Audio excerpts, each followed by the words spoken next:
Welcome to episode 114 of the Daniel Yoris podcast with today's guest, Kyle Smith. Let's go. Welcome back to the podcast, everybody. Joined here today by Kyle Smith. Kyle, what's up, man? I left you hanging there on the quietness there. What's going on, buddy? So sorry about that. I guess I kind of forgot about that whole just be quiet until they say hello, but I wasn't too sure. I understood the 5-second countdown because I don't have a 5-second countdown, but that was, that was pretty funny. Just to give people a little context and insight on that. Like one of the things with podcasting and with like any video creation is you got to get some ideally you got to get some room noise just to cut out the background noise. And you can do that in the audio on the back end. And it just makes everything sound very crisp. And I always give a little 10-second quiet time. And, but it's very awkward because we're just sitting here being quiet for 10 seconds. And imagine if you're in a conversation with someone and it's there's a 2-second pause like that. That was very awkward, right? And imagine that times 10 seconds. So, so I don't blame you for that, man. But thanks for being here. It's great to chat with you. We've been chatting for a while already, but great to hit the record button and get this out there for the people. Absolutely. Thank you very much for having me on, my man. Kyle, how do you introduce yourself and tell people who you are and what it is that you do? Well, I would introduce myself as a professional life changer, and I do that through my Best of You Fitlosophy Strategy, and that is where I help stuck, frustrated, and overwhelmed men finally drop around 20 to 40 pounds and go from chubby to chiseled without giving up burgers, pizza, and ice cream, and other foods that they love.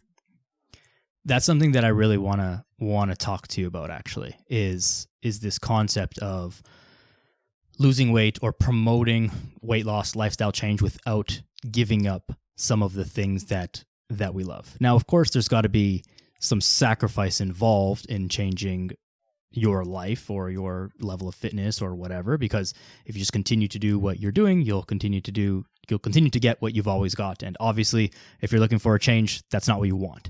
So how do we marry this concept of embracing the necessity of sacrifice or change while also promoting it with the idea that you don't have to change everything?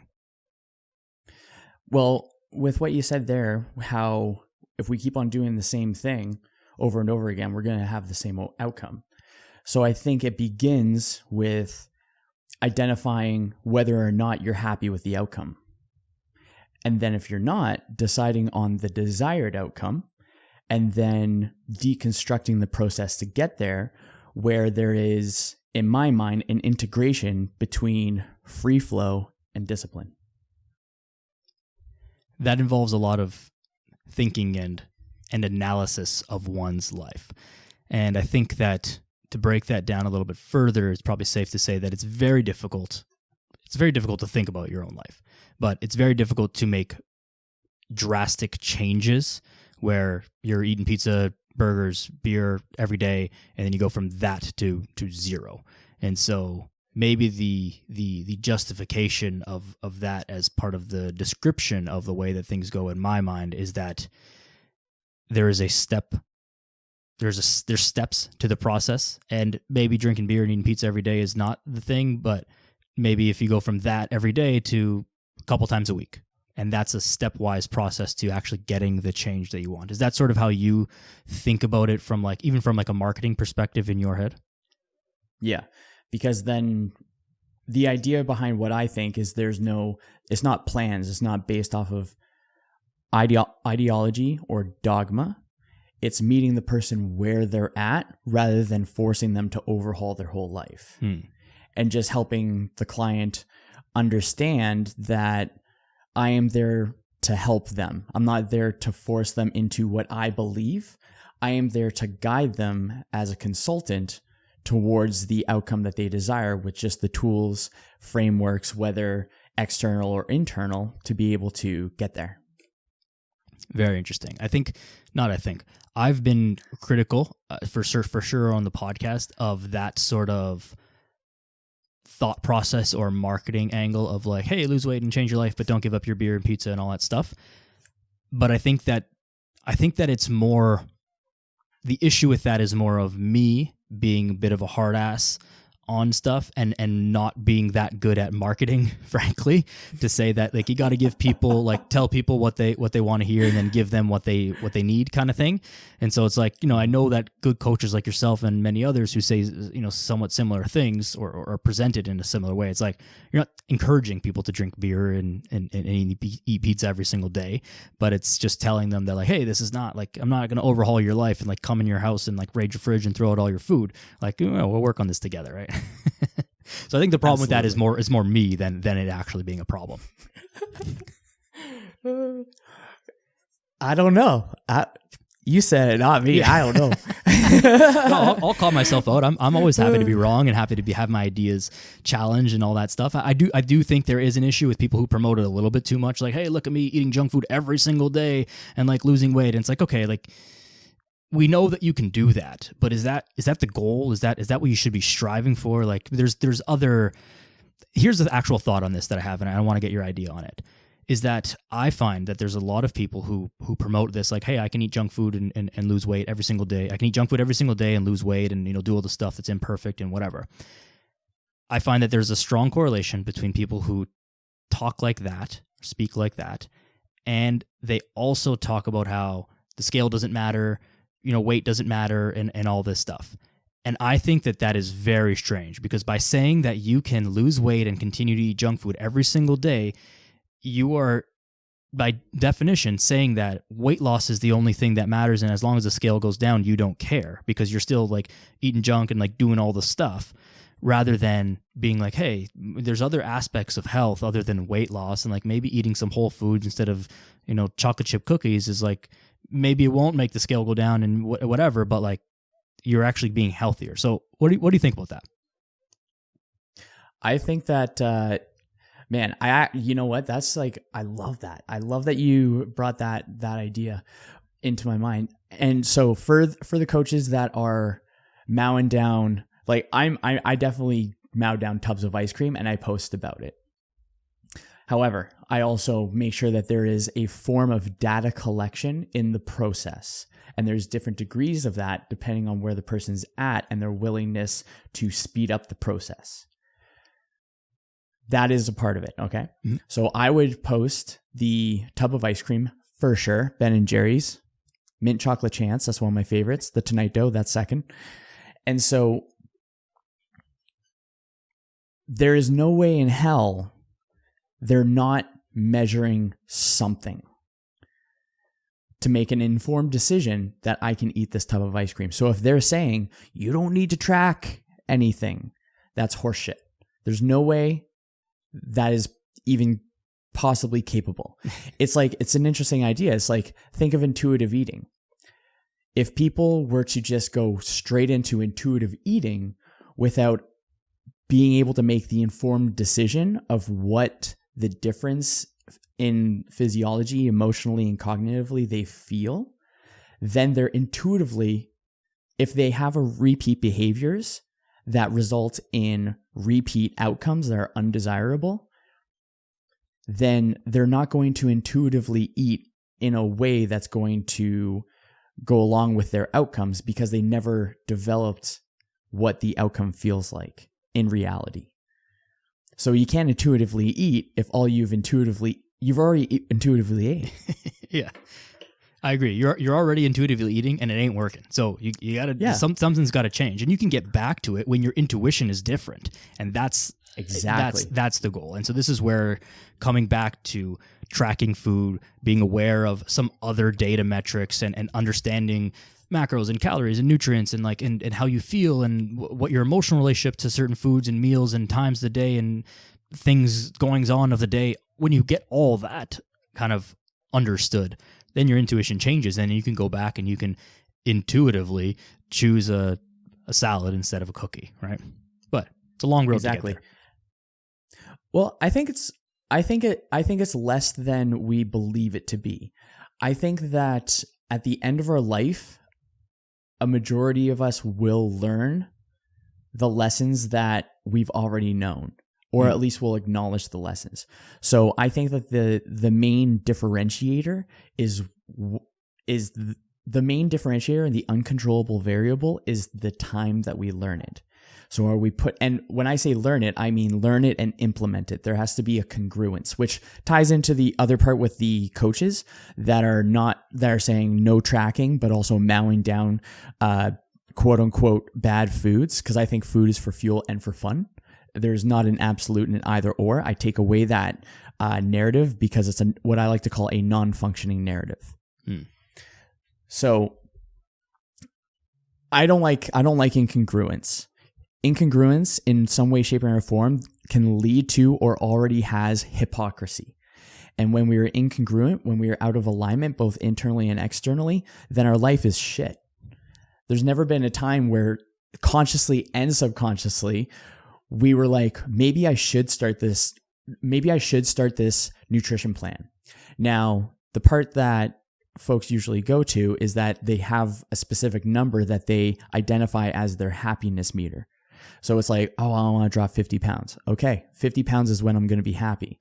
But I think, so going to the other part where you're talking about self-awareness, how it takes self-awareness, you are correct.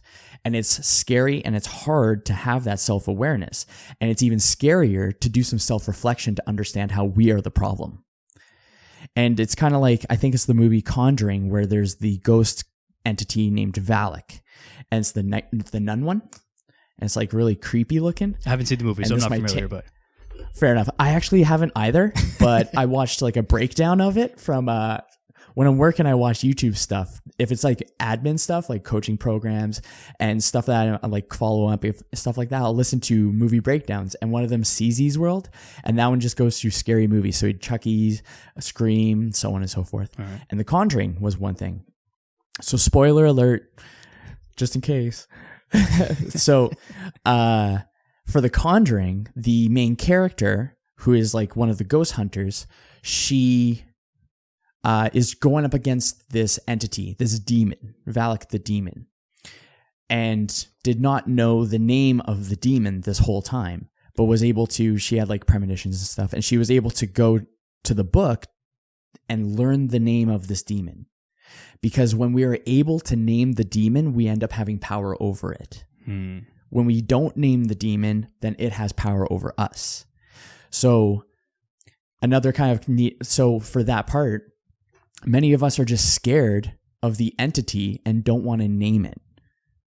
And so that's where that variable in time of when people learn particular lessons, it's how quickly they can overcome their resistance, which resistance plus discomfort equals suffering. Remove the resistance, all you're left with is discomfort and no suffering.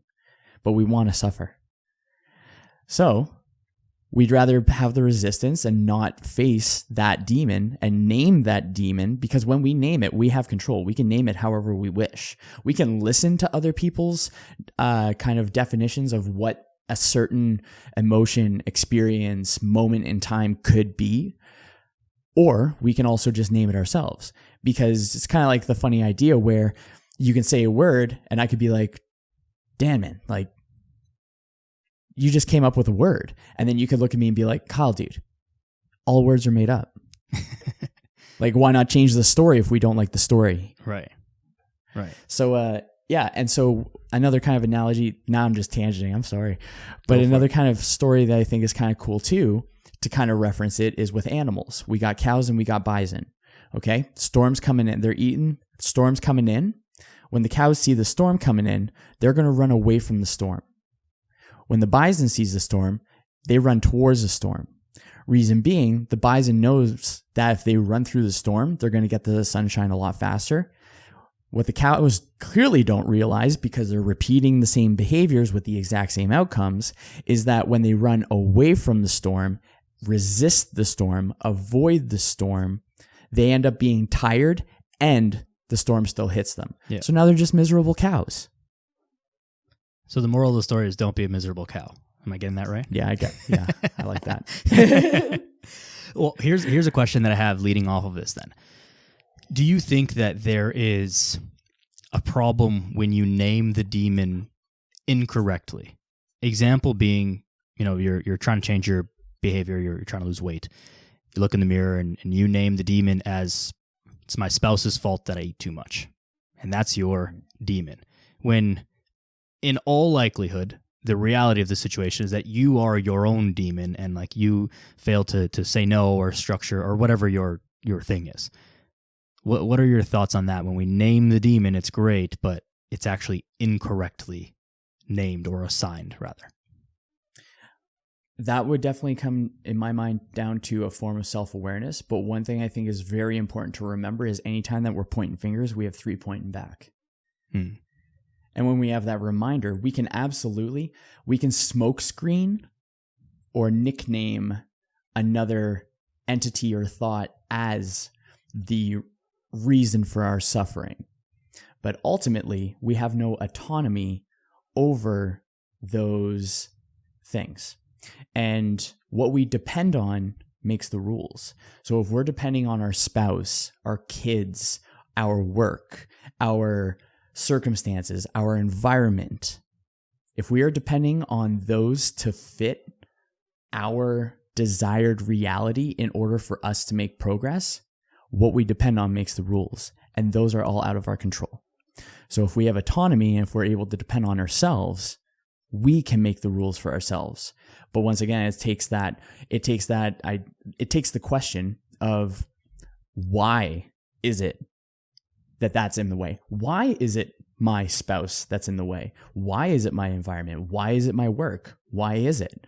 Then the question, and if you go through that, it's like the tactic of the 3 whys or something like that. You just ask a why, answer the question, ask why for that, answer the question, and then eventually you just find the common denominator truth. And oftentimes the truth is just, we are just being assholes to ourselves. Yeah. So when we just need to question why we are calling something the way it is. Very interesting. I've always heard that line of questioning referred to just as the Socratic method of teaching or learning or questioning, where it's just like a little kid, why, and eventually you get to the answer or an answer that is a little bit deeper when you have to continue to challenge your thoughts. And I think that this kind of refers back to something we were talking about before we started recording, where a lot of people don't really think much at all. And so when you're asked the question why, you don't have an answer. And I think that even one why, never mind like 10 whys to get to the root of your answer. And I think we see this a lot in these like kind of funny clips you'll see on social media, and often they're like politically driven, where it's like, why do you not like this guy? And then they just like don't know, and then they just like, or they say something that's wrong or whatever, or incorrect or opposite. But asking ourselves why, I think, is a really lack of information. Yeah, it's a lack of information or a refusal to even seek out more information, and just willing to continue to parrot the ideas that they've been sold, right? And so learning how to actually think about your own thoughts and challenge your own ideas is a good way to go about this. I think this is something that you and I discussed on the podcast that we did on your show, where I was saying, how my dad always like challenged us as kids and even growing up, and he was saying like, we would bring him an idea and be like, well, what about this, and that? And so that really, I was, I think, lucky and blessed in a way to have that as a way of teaching me how to think and how to challenge my own thoughts and think through them and think about what are the downsides, what are the cons to this, what are the pros, and all that stuff. So I think I'm very lucky at that. But what would you say if there's a story or a time that you can remember? Like, how did you start to become more self-aware? Was there a moment in time? Was it just an amalgamation of kind of life activities, or what was your sort of, not to get too esoteric, but what was your awakening moment that led you to this line of thinking? There would definitely be a couple moments, because keep in mind that we are an accumulation and amalgamation of all of our existence. Mm-hmm. So who you are and who I am is an accumulation of all the good, all the bad, everything. So when it came down to the self-awareness part, there was mostly, there was one I can say that the journey towards self-improvement, where it was unconscious incompetence, where I was just going. I knew where I was not where I wanted to be. So I know that there needed to be a change. So I just continued in learning and engaging in curiosity, because curiosity curates creativity. So if we can bring in more curiosity, if we can bring in more input and controlling that input, then we can have different creativity in the things that we do. And I think who we create as an individual, this is an RPG roleplay game, and you're a character and I'm a character. And we're also each other's NPCs in each other's lives. It's kind of cool.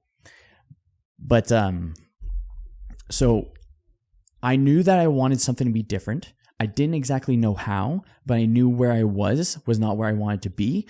So I just started doing shit blindly, hoping that there is something. But I just knew I was certain of where I didn't want to be. And I found that when I am certain of, we're either going to be motivated by pain or by pleasure. And I find that pain is much more of a motivator than pleasure. Okay. And I think that when someone first starts their journey, especially in the fitness industry or the fitness world, when they first start wanting to lose that first 20 pounds, that first 50 pounds, whatever, they have a pleasurable goal that they usually aim for. But I find as people progress and adopt their activities and these habits and these behaviors as a part of their identity, eventually that pleasurable goal becomes less pleasurable because we're sensitized to it. We're not desensitized. We have acquired what we've always seeked out. So I think there has to be a morph into a pain-based goal. So I was pleasure seeker before, then I became more fulfillment seeking, and I also wanted to avoid pain. I knew the pain of where I didn't want to be, and I like in the future, and I knew the pain of where I didn't want to be now, and I still utilize that kind of mental method to keep myself in check when I'm making decisions. So it started out about 5 years ago. Then in the last 2 years has been a big acceleration. And I knew this before, but I was resistant to decreasing my consumption of alcohol because I like it. I love it. And I want some more of it.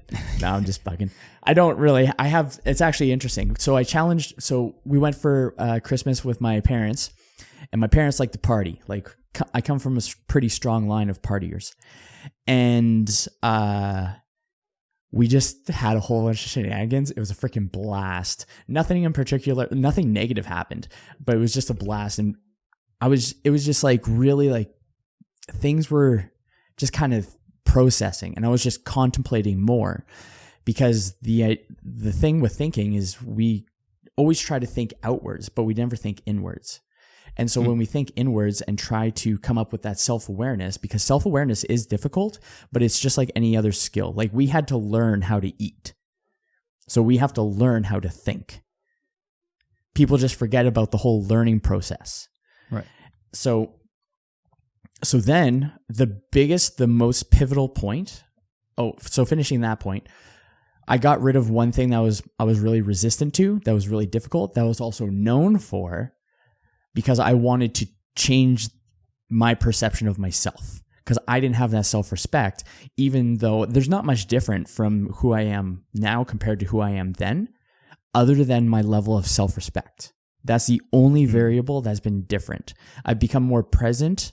No, I'm really lovey-dovey. Like, I love people. Like, I want to bring affection to the world, because there's more people that are just negative. Yeah. So I can control what I can. So I'd rather be around really cool people or good people or like good vibes people. So I might as well I have it on my whiteboard over here for my guests, is good vibes make for great guests.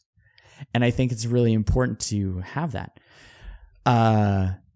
So that's why there was a big spike.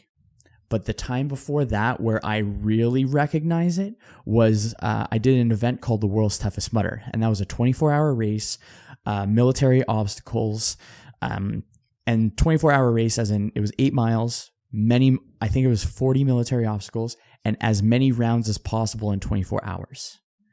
So at that point in time, I was just such an asshole to myself that I was once again repeating those behaviors that was making me miserable. And I'm like, why am I so miserable? And I'm like, no. You know why you're so miserable. So a whole bunch of shenanigans happened to me. Not to me, actually. That is incorrect. It did not happen to me. But I was integral in perpetuating my pain into the present. It was my problem, and I wasn't resolving it. So shenanigans kind of just like slowed down enough for me to actually take a second breath. And my buddy Sean, who is also on the podcast, probably about 6 months. He did a World's Toughest Mudder before. I've done many tough mudders before, so I'm used to it, but never a toughest mudder, and never for the duration of length of time, like 24 hours. I got 3 hours of sleep in total in that 24 hours. It was fucking crazy. So it'll tie in. But he was persistent. He was politely persistent. And every time I would go to the bar that he worked at, which was often, so I guess he could kind of, you just need to go someplace where someone's going to tell you every day, hey man, you should do your challenge. And I was like, okay. So at that point, I was just done with my behavior. I was just done with being an asshole to myself. I was just done perpetuating pain. I was just done being the person that was just existing at that time. I was not happy. So I knew where I didn't want to be at that point. So that was the next kind of like aha moment. So there's the first one 5 years ago. Then there was this one, which was in 2016. So not that long after.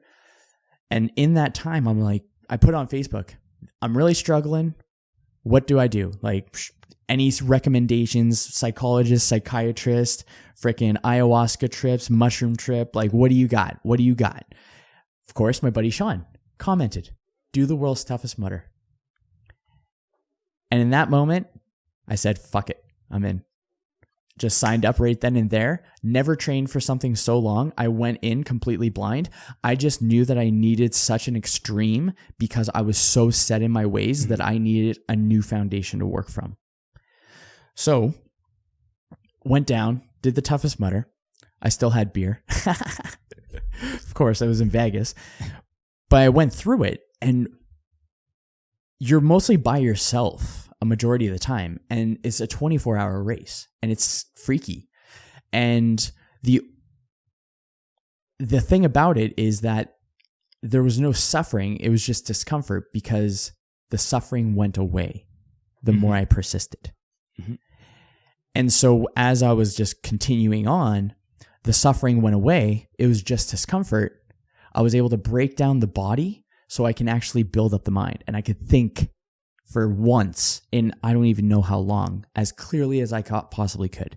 Out in the middle of the Las Vegas desert or Nevada desert, doing this 24-hour race, I had to push my body to a particular point in order to actually find alignment. And there's people, for me, I like hard work. And so that for me is something that helps flush things away. I recognize that my processing, my cognitive space, there's more cognitive space when I put in hard work so I can actually think more clearly and develop that self-awareness. Then at that point, I experienced that, and then I just built things up from there. And so when I removed resistance to change, when I recognized that I was perpetuating the pain, when I chose to break down the body in order to build up the mind, then I developed power in myself. And I did something that was so outside my comfort zone that scared me that I had no choice but to become better from the experience. And there was a freaking, oh man, this is the scariest, I'll tell you the scariest moment where I puckered up real good, okay? This is the scariest moment. So different obstacles were opened at different times. And there's one that they have. It's a walk the plank, okay? Now I've done walk the planks before. I'm fairly competent in my swimming. I know that I can get from one side of a pool to another. And if I was in a life and death situation, I'm pretty confident in my competence to survive. Right? Right. So, all goods. Did a couple of these. Opens at midnight. Darkness in the frickin' desert. Step out onto this plank, and it was a 30-footer. Ooh. But I'm not too certain, so I'm going to drop it down to 25 feet just to not accidentally exaggerate. Sure. I just like to be very specific because some people would be like, "Oh, it wasn't 30 feet. It was 25, you liar." It was high. Either I don't way. know. It was high up there. It was outside of my comfort zone. Yeah. Okay. So go out there and there's boats. I'm like, okay, so obviously this is a thing that is kind of important. So there's boats. I'm overlooking the freaking desert because there's no obstructions. I'm just looking at the night sky on the top of this fucking scary ass, like high up, walk the plank. Did you know that pirates did that so that people would die? Yeah. So walking the plank, and I was there for probably a solid 2 minutes, and I'm like shaking thinking of the experience. So it was midnight, just opened, first time doing it that high, scared shitless, exhausted, tired, and in pain, not wanting to do that. And I just stepped off. Did you see other people go down before you did? Oh yeah. Like you weren't the first person. You saw a couple other people go down? Yeah, like at least 2. Okay. I'm assuming 2. Yeah. So I knew it was survivable. Right. Yeah. That's kind of what I was getting at. Like, what was if someone else went off before you and had like a horrible experience, separated their shoulder, whatever, then that would change the whole everything for you, right? Yeah. Totally. So then there is just a moment that I recognized where I didn't think. That's when I took action. And that's kind of like Mel Robbins. She says the 5-second rule. You have 5 seconds to make a decision, and just make a decision before your impulses come in to tell you otherwise, before your animal brain comes in to tell you otherwise, before your ego comes in to tell you otherwise, before your tantruming inner toddler comes in and starts to terrorize your trajectory into the future. Yeah. I like alliterations. I try to toss it in there every once in a while just for myself to remember. But I stepped off, and the freakiest part, and I watched a lot of Navy SEAL stuff. I'm not a Navy SEAL by any means, but I know that you want to keep everything nice and tight when you hit the water, and when you go into the water, expand so that you don't keep going. Right. So I did that. But before that point, I was able to think in that space where I was just weightless, and nothing profound came. The thought was, shouldn't I have already hit the water by now? And then I hit the water and came up, and then I stepped out of there, and then I just recognized that I created a new baseline foundation for what I was capable of handling. I think that first of all, thank you for sharing that. There's a lot there to unpack for sure. I think that this is a common theme that I hear about through people who are involved in fitness, but I find that it's beneficial for people who are not self-defined fitness people, is about getting into your body to get out of your head. And so in your example of, falling, where it's like, well, in that fall, I don't know how long that fall is, but it's faster than, it's longer than instant. So there's a space there where there's nothing else to think about other than the fact that, like, I'm just falling through the air right now. And there is something to be said about that and an ice bath, being under the bar, under a heavy set of squats, and like all of these kind of physical endeavors, I think, where you have no choice but to think about the thing that you are doing, and everything else is just like forgotten about and quiet and non-existent for that moment. And I think that there's a lot of power there, because it's not about the thing that you're doing. It's not about jumping off a plank. It's not about getting into an ice bath. It's not about the thing. It's about what you said, Kyle. You realize that you can think in that moment. And now when you're sitting at home on the porch, whatever, you can kind of go back to that place and draw from that experience and be like, all right, I've been here before, where this weightless, not exactly weightless as in falling, but like weightless in your mind of not thinking about anything except for the thing that I need to focus on. And so you can pull on that experience to go back there. And I think that is one of the most powerful and profound effects of physical activity and difficult physical challenges and exercise in general, is just that getting into your body so much that you can actually get out of your head or get into your head, however you want to work that analogy. Another thing that I want to kind of circle back to is this concept of moving away from things that you no longer want versus moving towards pleasure. I think if we extrapolate the idea of always moving towards pleasure, that you will eventually become a drug addict strung out on the street. You're just constantly seeking pleasure at the cost of everything else. And that is an extreme example. And obviously, like, we don't want that for anyone, but that is what a person in that scenario is doing. They are foregoing all other things and seeking momentary pleasure repeatedly at the cost of everything else, versus moving away from something, be it overweight, homelessness, hunger, disconnection from your family, or discontent with your job or your purpose in life, or whatever that thing is that you want to move away from. Also keeping that in mind is really strong. Tim Ferriss has talked about this as the idea of the activity of fear setting. I don't want to put words in your mouth, but I imagine that you may have heard of this before, where he says, like, hey, if you don't know what to do, at least move away from the things that you don't want to do. And I've been in a place in my life as well where I was kind of like, dropped out of school, didn't really know what I wanted. And like, things were fine, but like, I just didn't really know where to go. And then so eventually you just start doing something, realize, okay, I don't want to do that. So if I can't go left, then, well, I'll just try going right. And then I don't want to go right, so I'll go like on a 45. And like, you figure things out that way.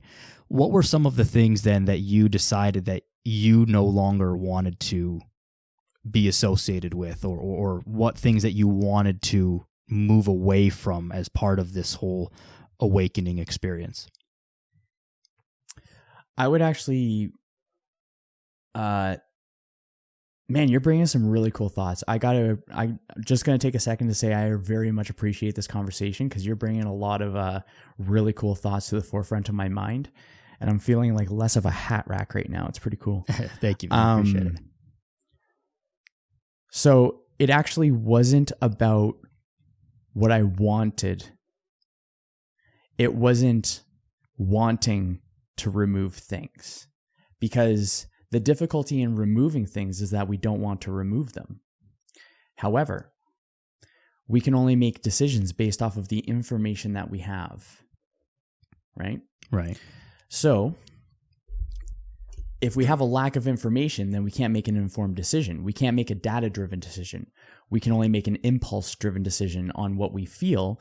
And I am of the type of person where if we do not impose our power over our impulses are going to have power over us. So how do we gain power over ourselves? Well, we have to understand what the opposite feels like. So it wasn't that I wanted to give up drinking, for example. It was that I felt it was necessary. Like, I felt crappy. It just felt like the right time. Because if you're feeling crappy, that's an indicator to stop doing the things that you're doing. Whether that's hanging out with people, perceived obligations that you may have. And let's say you do have obligations that are outside of your control what you can and become the best individual within those particular rules. Because it's funny, because we always complain about rules, but whenever we end up playing video games, we have no problems following the rules of the game. Unless it's Grand Theft Auto, then you're just using all the cheat codes to get all the ammo and all the friggin' ammunition. But then you experience the actual storyline of the game. I spent 5 minutes on the storyline because I was like, nah, I already got all the weapons. I want to go blow shit up. So it was more so recognizing that I just wanted a break. That's it. I just wanted to break with drinking. So told Kendra, I'm like, babe, this is what I want to do. And she's like, cool. She was super supportive. And then January 1st, midnight was the time I switched to, obviously I was drinking beer before that point and shots. And then I started drinking water. So what year was this? Sorry. It was last year. So we're in 2023. It was 2022. Okay. So now I was like, okay, I'm just going to go 30 days. I went 30 days, right? And there is an overlap with previous goals as well. So I thought about this, or I organized my thought process where it was an overlap. So I seen an opportunity. That's what I was trying to say. So went 30 days, felt really good because I had such an extreme on one side. I went to the extreme of the other. And that's where I found the difference. That's where I can make informed decisions. When I experienced what the opposite was, then I could actually say, do I really want to? Am I doing this out of the right intention? Am I doing it out of intention at all? Or am I just habitually doing it? Because when we're mindlessly doing things and we're not intentional, that's when I find that we find ourselves in trouble with ourselves. So 30 days came by. I'm like, I'll push it another day, push it another day, push it another day, push it another day. Because keep in mind, the only place that we have power is in the present. So if we have power in the presence of intentional behaviors, then we just need to get through today. Mm-hmm. So if I say to myself, so someone would ask, and to this day, I still haven't drank, but it's not because of a desire to hit a particular point. It's not because of a desire to challenge myself. It's not a desire for anything outside of the fact that I just have no desire. So it's interesting because I still go out and have fun, because I find that if you can be entertaining to yourself, then you're going to be entertaining to other people. And when you're entertaining the other people, it's not a prerequisite or a requirement to consume a bunch of alcohol in order to be a generally decent human being, right? I think when I told Kendra this one yesterday, where I kind of have this system with kind of like a body language one, where alignment is always going to be something that I go back to. There's an alignment kind of checklist. If I'm in a social setting where I feel like I'm uncomfortable, oh my God, like the anxiety and the anticipation of future pain, am I going to be judged? Am I going to be liked? Am I going to be cared for? Am I going to be told that I'm a piece of shit? Am I going to be told that I'm awesome? What if? And I find when I experienced this form of anxiety, because there's multiple, that I actually found myself self-centered. I was only focusing on myself and I wasn't focusing on others. So my kind of process is, it goes comfortable, calm, confused. So for comfortable, do I want to be slouched forward, or do I want to be opened up? And do I want to feel comfortable in the environment I'm in? Because in the environment, when you feel comfortable, then you're going to feel calm. When you're calm, your breathing is controlled. It's regulated. When your breathing is controlled and regulated, cognitively, you're more present. You're here. You're spending time with whoever you're around. And I put confused because when we take ourselves away from we, and we perceive, and we approach life from a point of me, or we, sorry. So from me to we, then we can be engaged with other people's lives. We can ask people questions based off of our curiosity. So I like to be confused so that I'm more likely to just ask interesting questions, because every human being has a common denominator, whether it's a podcast or the fact that we are both, you and I and every human being and everything on this planet was from no matter what someone's ideological or philosophical or theoretical beliefs are, all things that are here have had to be created first. Right. So no matter what someone believes, there's always a creation point. A cell is created from nothingness. So there's a creation. That's a common denominator you and I share, and that we all share, is that we're all birthed from the same point in time. And that's the inception of time. That one, okay, that was a little bit of a tangent, but I love it. But when we act confused, when we approach it, we then can ask people questions.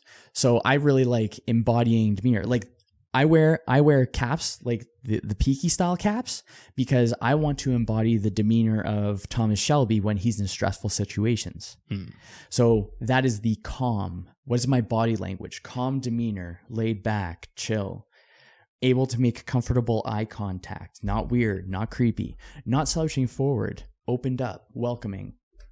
Because I find that before, man, there's a lot of tangents. Before this, it's just like the difference between, are you the thermostat or are you the thermometer?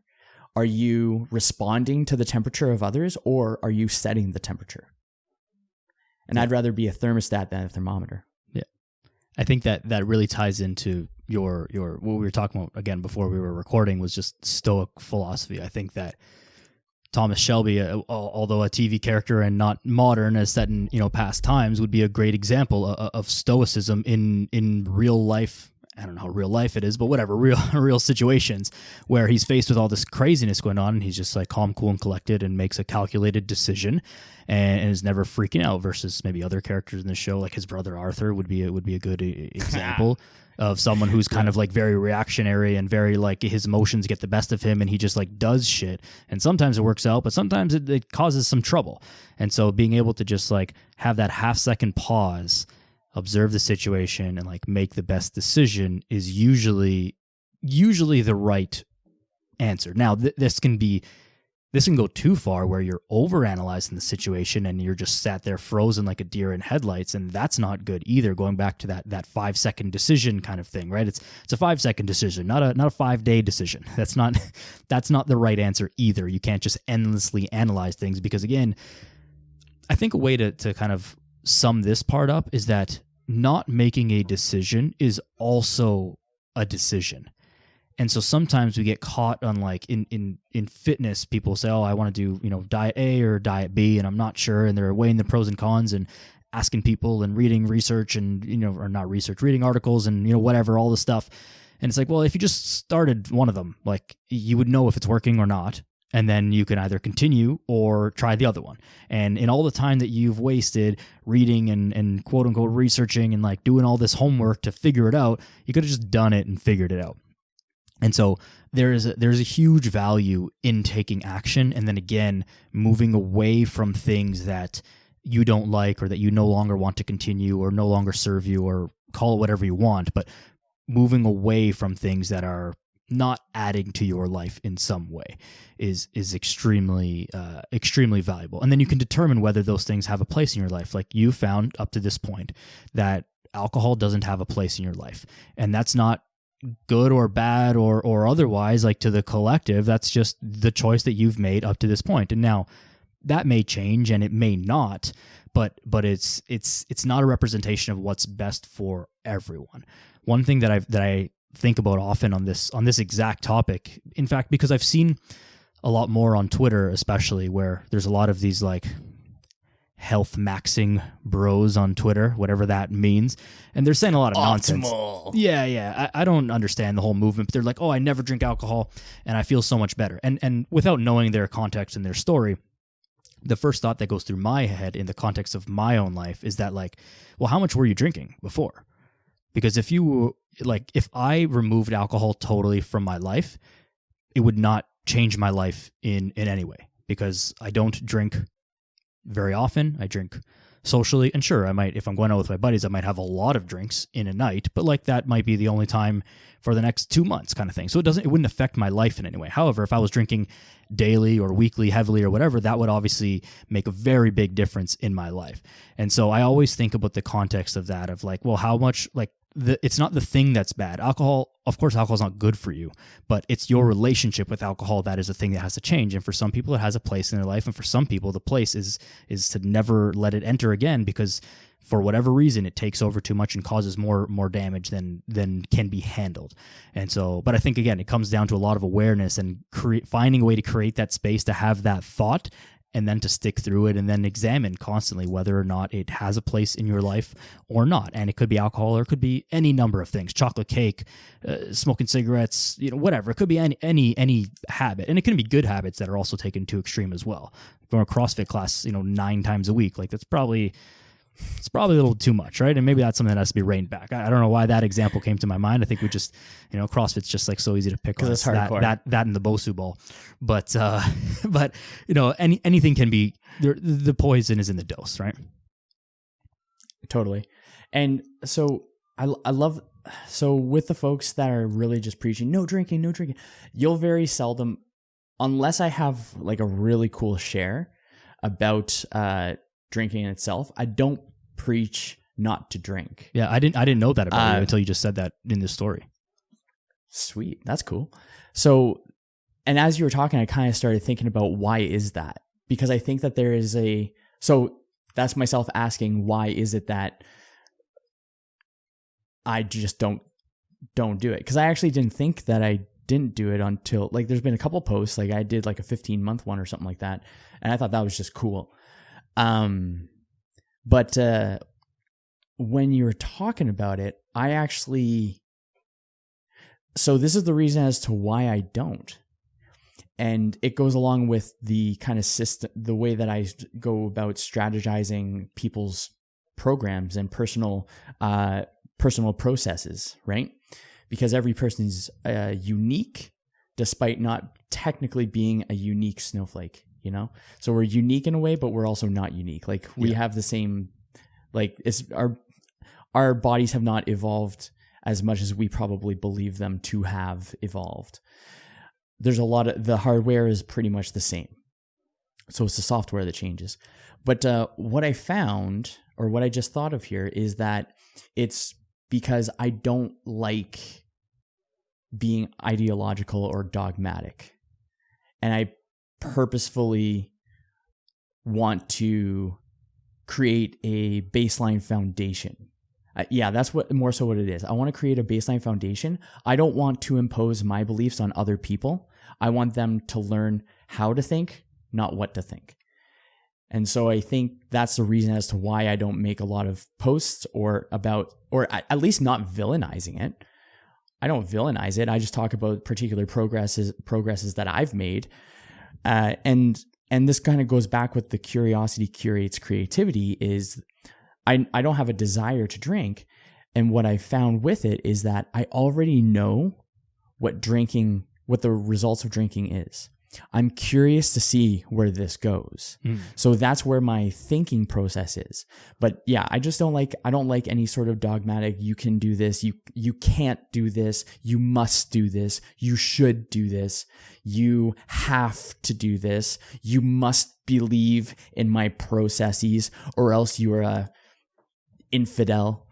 You have to process things in a way that is based on the life that someone wants to live. Because what I preach, my dogmatic ideology would be to live a joyful and fulfilling life based off of the terms that you define that with. And that's a unique process. Yeah, I think that's probably why yourself, just like myself, we're both drawn to the media form or art form or communication form of podcasting, because it allows for this space to put up a tweet or an Instagram post that says like, hey, I don't drink alcohol. It's like, that doesn't have enough context to fully explain why you don't, what's happened since, what happened before, how someone else should go about thinking about whether they should or shouldn't, or examine. Like, there's just not enough space in that medium. Whereas in this form, we can fully flesh out this idea and help someone to understand, or at least give them maybe some prompts, I think is probably a good way to say it, to think about how to apply that to your own life, right? Because again, we're trying to teach people or guide people as to how to think, not just tell them what to do. Like, again, the alcohol thing, we have two different relationships with alcohol, you and I, and neither of them is right or wrong. And so I've got clients where like we have a significant goal is like, hey, we've got to cut this out like almost entirely because it's causing disaster in their life. And I've got some clients who are like, oh, hey, I'm going to have like a couple of drinks on the weekend. Is that okay? I'm like, yeah, well, you haven't had any drinks the entire year. So if you want to, like, by all means, it's not going to go, it's not going to, there's just different for everyone. And so understanding how to think is I think the beauty of the podcast, and just being able to fully flesh out these ideas to give people those prompts as to like how to apply this to their own life, rather than like you must do this or you must not do that. Another quote that I know that you like this one, or you've posted about it, is, and I may butcher it a little bit, but it's that we like certain misery over the misery of uncertainty. And it's very hard to change our behavior. I think I got that one right. But it's very hard to change our behavior because it's like, the consequences of the thing that you are currently doing because you're currently doing it and you're navigating your life. You're still here, so you're figuring it out somehow. but changing that is a little bit unknown. And I think flipping that script into seeking out that uncertainty. And what if it worked out great? What if I'd made this change and it made my life awesome, or I had this great experience, or what have you? And I think that that's difficult, but I think trying to look at it and almost romanticize it, and like, what if I made this change, and what if it all worked out, and what if my life was better than it can ever be, rather than like it's not great, but I'm comfortable here. I think that that's an easy trap to fall into, yet a dangerous one. I totally agree with that. There's actually, I don't remember what the concept is, or the, I don't think it's a bias, but there is one where, well, let's say it's a relationship. It'll be easiest to give an example on this one because I don't remember the name. So, but it's just like a relationship or relationships, or work relationships, or just work in general, where there is a Goldilocks zone where life is miserable, but not miserable enough to change. And I think so. And so it's like, yeah, works all right. I like, I got some cool benefits and stuff. I wish I would be doing this, but I'm pretty good with my life. It's just that content. Yeah. It's just being content. There's a lack of ambition and fire. People haven't thought inwards as to what they really want, so they never get to venture out. But I actually do think that there's been times where I was thinking, this person has so much untapped potential in what they're capable of. I just wish their life was just a smidge more miserable so that they would do something. Yeah. And I've thought about that many times. I'm like, because it's either going to, so the thing is as well, is that it's either going to be by choice or by chance that we're going to make changes. It's either going to be things are going to get so miserable by chance that we are forced to acknowledge that demon in front of us, where it's like, maybe it's just gaining so much weight where it's like, I know I should do this. I know I should do this. I know I should do this. I know I should do this. Oh, hey, just to let you know, you're actually pre-diabetic. Oh, now I should do something about this, so that's by chance rather than by choice, where I know I should do something about this. I will do this thing because it obviously has a better trajectory for the future. So it's either by choice or by chance. And then people are only going to change things if they find that their current circumstances are miserable enough where they have to force themselves to change it. Or this is where we go to pleasure or pain based, which is like finding which one encourages you the most to change things. It's a pleasure based goal where it's like, where you're thinking, oh, I want it. Yeah, I'm not really sure where I was going with that one.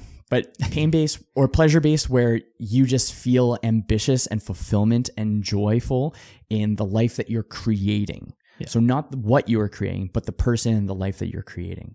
Yeah, and I think the way to bring this back to just to exercise alone is like people who are like around my age, 20s, early 30s, and whatever. I often hear like, I don't really have to go to the gym. Nothing hurts. I feel good and whatever. And it's like, yeah, you do that now, but like that's not always going to be the case. And so whether you choose now to not worry about your physical health or eating or just your health overall, and you want to just wait until later, well, then you're going to have to worry about it from like a trying to avoid catastrophe standpoint. Either way, you're going to have to do something about it. And I really strongly believe, obviously I'm biased because it's my job, but I very strongly believe that like you should get ahead of this and be proactive, at least be building towards something instead of running away from something. And you can be building towards something as in building your strength, but still have that like that fear base of like, I don't want to get to a point where I'm 70 and can't go to the bathroom by myself. Like that is a real thing that happens to people, and it doesn't happen to other people. It happens to you if you don't like take care of yourself now, just in 40 years or however long it's going to be for you. So you have to be the observer of your life and be like, okay, what is the extrapolation of, if I continue to do what I'm doing now, what happens over the course of my life? Is that good? If so, then proceed. And if not, then something's got to change. Absolutely. And I think you hit the nail. I also agree with your biased perspective. Really? So you have endorsement. Yeah. Whoa, no way. 2 fitness guys like working out. Whoa.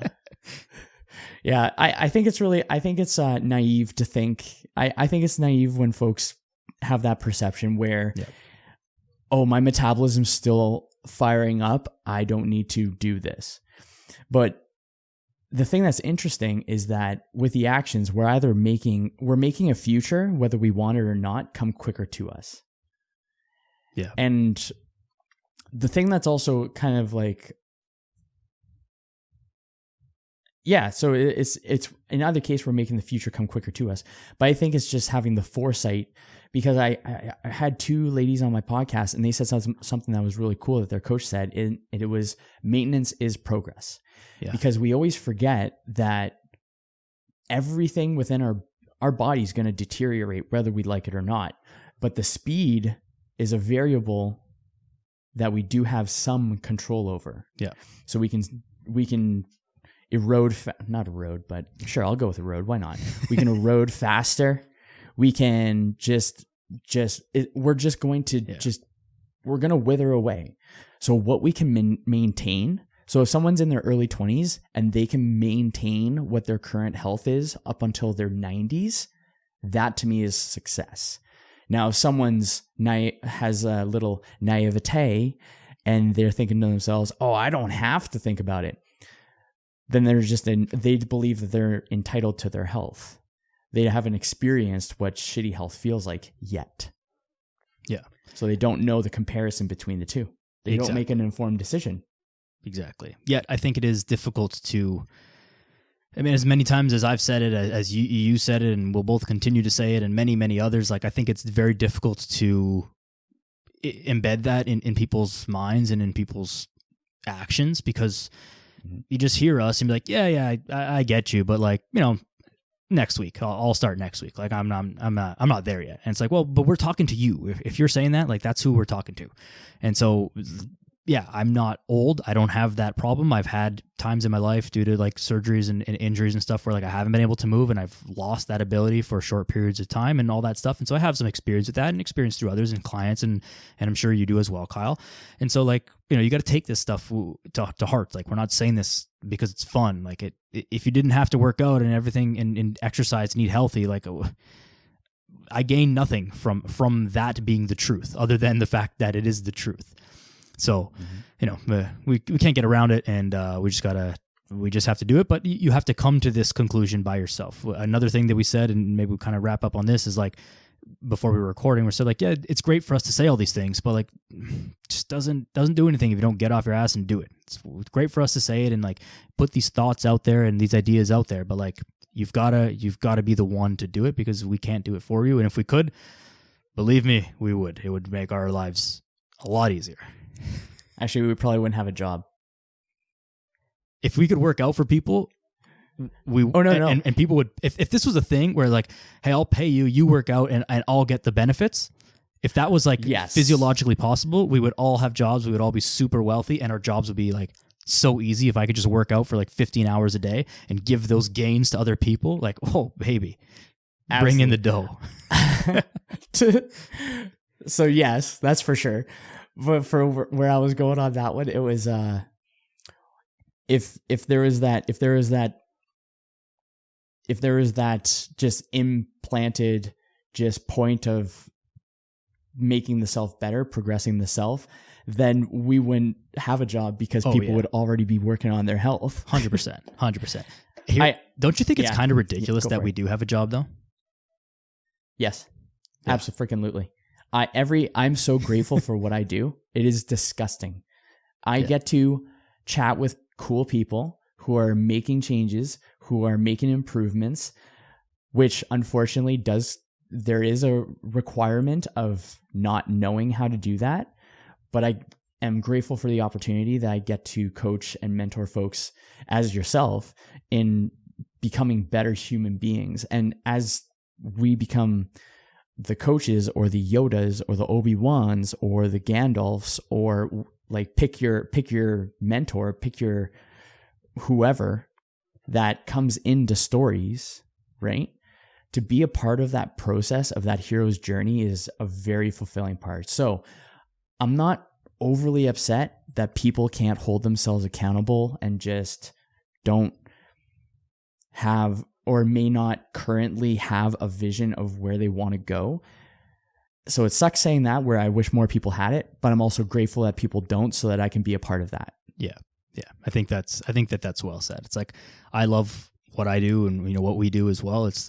I think it's the best job in the world, but in a fully perfectly functioning society, like, there would be no need for us to help people learn how to move and how to eat and how to do all these things. And we use that as a vehicle to transform the rest of their life. But the entry point is physical exercise and nutrition and all that stuff. But like, in a fully perfectly functioning society, whatever that means, I don't think it's possible, but whatever that means, I don't think that like there would be a need for this, because everyone would just know it and do it and however that happens. But that's not the case. So we do exist. I actually think, just from my own like thoughts on this one, just given the way that we have existed and lived. So for example, in where we are in North America, we have the most abundant anythings ever in all of history. We have everything. So technically someone from the past can come here and say, wow, what a utopia.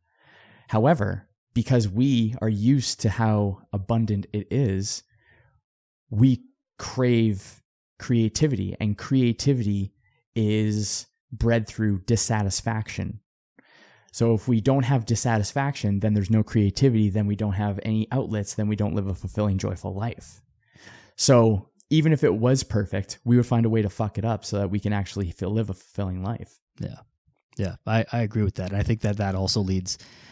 We won't go down this rabbit hole, because this is several hours of very intense discussion, but like, we create a lot of social problems, I think, in the West, like made up or not. And I think, in my opinion, there's a lot of, again, factors that go into this, but we have our basic needs so well and so easily met that I think that there's something inherent about being human, that we like to be challenged or pursue something or fight against something. It doesn't have to be negative, but like, fight for something, that like we create issues within our life that are like not really real issues, because like we have food and shelter and all that stuff. If by chance there was like no more food in North America and like no more water, like we would forget about a lot of the things that are happening, and we would just like band together, be nice to each other, and like figure out how to feed everyone.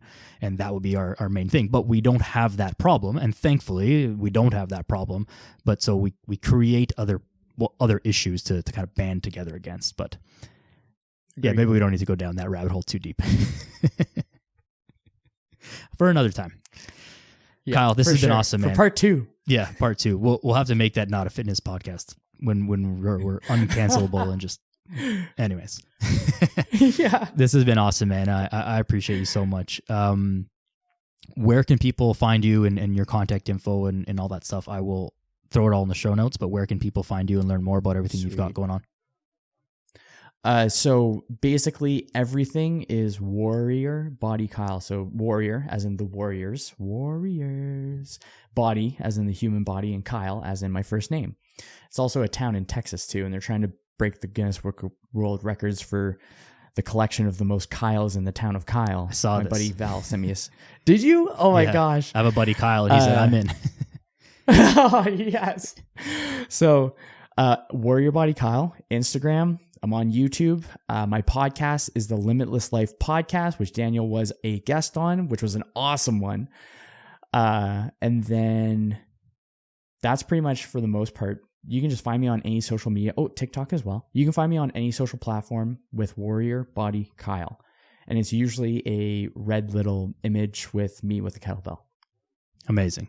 I'll be sure to put all that in the show notes, but Warrior Body Kyle everywhere, and I'll have it all easy to find for you.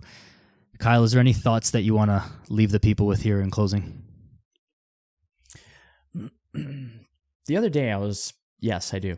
The other day I was listening to a podcast. I didn't think of it until now, but I think this is a cool opportunity. So I asked 2 questions that's on my podcast, and I switched it up since the last time you were on, actually. So I asked 2 questions, and the first question is, what would be the last piece of advice I would give on my deathbed?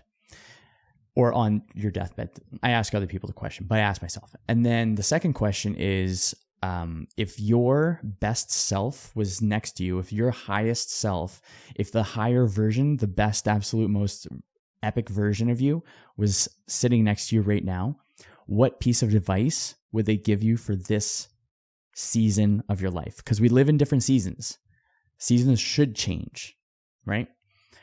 So the last piece of advice, I'm going to answer my own questions on your podcast. This is a weird one. This is a weird little inception shit. So for the first one, the last piece of advice, and my buddy Rye, he was on the podcast the other day, so there's more context. He was on the podcast the other day, and he was the first person to ask me on the podcast. And surprisingly, I didn't have an answer, which is hilarious because I'm almost at 50 episodes. And for whatever reason, I just never thought of it. So he got me real good. So be sure to check that one out to hear what I'm like when I'm all flabbergasted and confused. But so the answer to my piece of advice, my deathbed advice, there we go. So my deathbed advice for folks out there that I would give, if you were sitting next to me and I was about to kick the bucket, I would say to you, stop trying to pretend, or stop pretending to be important and start pretending to be good. So that would be my deathbed advice. Powerful. And then my advice, the advice that my best self would give me in this season of my life, and I'll explain it a little more, but it would be, Kyle, man, just maintain the speed wobble. Just maintain the speed wobble. And Rye asked, what do I mean by that? And the speed wobble is that sweet spot between losing control and moving too slow. So when you're watching a speed wobble, whether it's a longboard especially, that's where I've wiped out many a time. Same with bikes. But when you're on a bike and you're watching someone speed wobble, and when they have control of the speed wobble, there's something that messes, at least for myself, it messes with my brain where I'm like, you're going so fast, but it looks like you're going to biff at any time. But I see that you have control. But they're moving at max capacity while maintaining as much control as they can. Yeah. So if I take that kind of thought process and if I bring it into my ambitious ideas where I'm actively trying to get out of my comfort zone and seeing how quickly I can create that speed wall while maintaining control. That is what it is. It's doing what I can to the best of my ability to maintain that speed wobble. So I'm getting as quickly as I want to go, but I have enough control that I know I'm not going to fall on my face. So maintain the speed wobble and stop pretending to be important. Start pretending to be good. I love that, man. That was a way better answer than I was expecting, but that's awesome. The speed wobble is a really good one, and it brings me back to I learned how to snowboard this past winter, and it's exactly that same thing. It's like you got to find that it varies snowboarding, but same as biking and all the stuff. So if you're going too slow, it's like, yeah, you're in full control of everything, but you're not really doing anything that cool. And it's actually like a little bit harder to do what you're trying to do. And then going way too fast is like, well, now I just fall down and hurt myself. And so, but there's got to be that, like, you got to be going fast and almost on the edge of losing control, but not quite. And it's very much the same, I think, with life. And I think that's actually great advice. And I would give myself that same advice. I mean, through you, but I would give myself that same advice now. Yeah, you'd be like, so I'm gonna forget that you said it and I said it. Yeah. Yeah, I like that. Awesome, man. Thank you so much. I appreciate you very much, Kyle. This is a fantastic conversation, very enjoyable. No surprise, but I loved it, man. Everybody check out Kyle all over social media. I'll put all the links in the show notes. The Limitless Life Podcast, Warrior Body Kyle, all over the place. And that's it. Share this episode with a friend. Go outside and make sure you think about your thoughts, become the observer of your life and all these good things. And hopefully that, this has given you some good prompts to think about your life in some context. Feel free to reach out to either of us with any questions or comments or thoughts or ideas that you have. And we're both happy to chat and just, see what's up. Rate and review the podcast on iTunes, Spotify, whatever platform you listen to. It really helps a long way with getting the show out there. And that's it. Give me a follow on Instagram as well, Daniel Yoris, everywhere. And go outside. Be a good person. We'll see you next time.